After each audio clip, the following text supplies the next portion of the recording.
did you do that? You got that bird on the broomstick. You're like the broom whisperer. The bird was stuck in our garage. Good. Don't chase it, girls. Fly away, little birdie. Put him in the tree. It's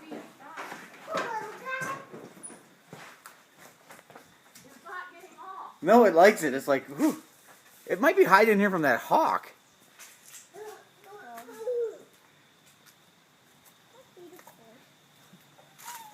What is? How on earth did you get? Is it stuck? No. If they go to pecking right in the eye.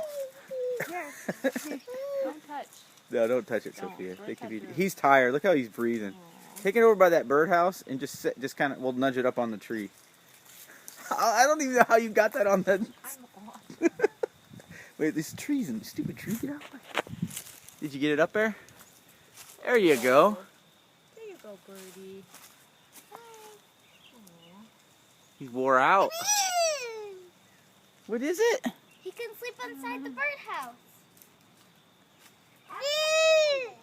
Birdie. Thanks for your help, girls. Good job.